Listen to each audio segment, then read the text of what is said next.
Hi guys, my name is Tito. I make videos on personal finance, saving and investing. Most of the time, some other times, I talk about other things, like in this video where I'll be reviewing the final episode, episode 7 of the Netflix original series King of Boys, The Return of the King.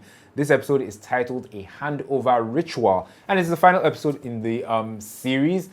And I will confess, I'm quite confused at this stage. It got quite convoluted and quite confusing really fast. If I'm being entirely honest, I haven't really had time to process it. I watch these episodes and I come here and I do this review.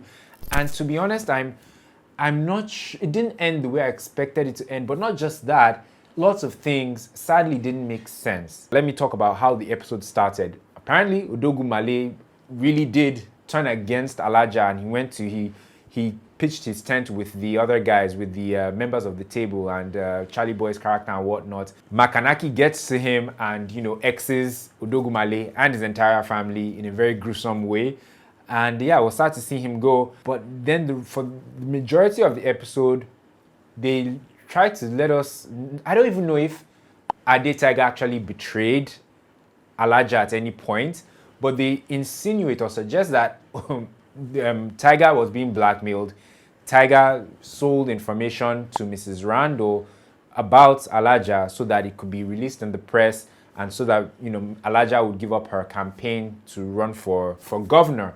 And so that actually does happen, but then they counter that by getting to the publisher of the newspaper to say that Mrs. Randall had been sponsoring different articles against Alaja to try and, get her to drop out of the elections. So it was like a double cross and a triple cross, or somebody's countering somebody else. And the problem is you don't even know who is countering who. Like, for example, the publisher who, came out, his Dapo's employer, right, and says that Dapo was being paid and he was doing things of his own volition and he was just driven by this urge to run with this story. Who paid the publisher? Who got him to change his story and to protect the interests of Eniola Salami? So I don't know if that was clear. And then in the final act, where they're at the table, where the whole gang meets up, and Charly Boy's character is there at the head of the table, and the other members are there, and apparently Ade once again, betrays Alaja seemingly, and says that he's on their side and he's the one that has been working for Are, and then goes to go and sit at the other end of the table, and Alaja is there on her own. And then so I don't know if, at this stage the question is Ade Tiger for Alaja? Is he working for Alaja or is he working against her? And we don't know at which point. It just seemed as if it's when it's convenient he's with Alaja, and when it's convenient for the story and for the plot he's against Alaja. So it was just very confusing. I didn't know what was going on. And if you've watched it, and as you know, Makanaki and his men, they come in and they pretty much save the day. They come into the hideout, which that too wasn't plausible, because this is a hideout of kingpins. How will Makanaki and his small band of men come and overpower them from above and from ground level, take them all out, and just arrest the entire situation? So that wasn't plausible. Then Adetu goes back to Alaja's side. I don't understand how and why. And the fact, them trying to say that Makanaki and Alaja are now on good terms, and she's handing over to him for him to be the king of the streets while she becomes governor, it's not plausible as well, especially given what happened between both of them in the movie. It doesn't sound feasible that they would ever come to terms in such a convenient and agreeable way. After everything Makanaki did to Alaja in the movie, and after everything Alaja said she'd do to Makanaki in the movie as well, for them to now team up and join forces in this series, it all seemed a bit too convenient. So clearly what they want us to think is that Makanaki and Alaja had a meeting to join forces at some point. They didn't show us where or when that happened. And they also, apparently throughout this whole thing, never revealed to us what Ade Tiger told Alaja in episode 1. He probably told Alaja that he was being blackmailed, but we would have liked for him to have elaborated on that, and we would have also liked to have seen where Alaja and Makanaki and Adetiger came up with this entire plan to overpower the other members of the leaders of the gangs and to, you know, take the table and just to do what happened in the final act. It was incredibly confusing. It was, I think, poorly executed, and it wasn't even explained. I can't even say if it was poorly explained. It wasn't even explained at all, and there were so many question marks, and things were just done out of convenience largely. And I'd be lying if I was saying I was satisfied with how things turned out. I wouldn't have minded if things ended the way I didn't expect them to end, but they still made sense in a logical way, or if it still flowed. But a lot of the things that happened in the final act didn't make sense to me. That's all I'm saying. That's all I'm saying. So yeah, Alaja she's elected as governor.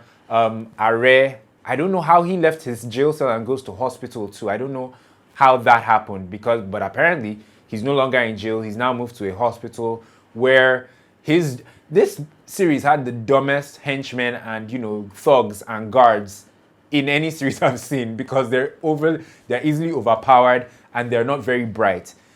The babe who works for Makanaki, who is an assassin, she gets, you know, gains access to the hospital, dresses as a nurse, and offs Chief Are. I don't know how it didn't seem plausible to me either. There are after credit scenes, I think 1 or 2, so be sure to go back and check if you didn't see them. It just didn't, lots of things didn't gel for me at the end of the day. The end kind of fell a bit flat. Yeah, the last 2 or 3 episodes of the series, question marks all over. All in all, nice series, it was good, but the ending, I need to, because it's still fresh in my mind, I need to think things through, maybe read a few comments in the comment section of other people's posts for explanations on what exactly happened. But I don't like when I have to go and look for explanations. These things should be logical. I should be able to get it, you know. So it seemed as if there was a lot going on, more than needed to be going on, and it was just very complicated. Even this review is getting a bit complicated, and I don't like that. Anyway, guys, so that brings me to the end of this long review of the 7 episodes of The King of Boys, The Return of the King. I didn't expect to be ending it this way, because I didn't expect the series to be ending that way. I wonder what other people will be saying about episode 7 and the way things ended especially. But yeah, let me get online and find out about that. But let me know what you guys thought about how the series ended and how episode 7 ended, and what you thought generally about the entire series. I enjoyed it generally, but the last 2 or 3 episodes, I'm not a fan of those last 2 or 3 episodes, especially the final episode. But regardless, shout out to Kemi Adetiba and the cast and crew of King of Boys, The Return of the King. It was a huge project, very well executed, aside from the final episode. But I mean, it was a big deal. I got on Netflix this weekend because of King of Boys, The Return of the King. I'm looking forward to really exploring Netflix and what it has to offer. But it was a big deal.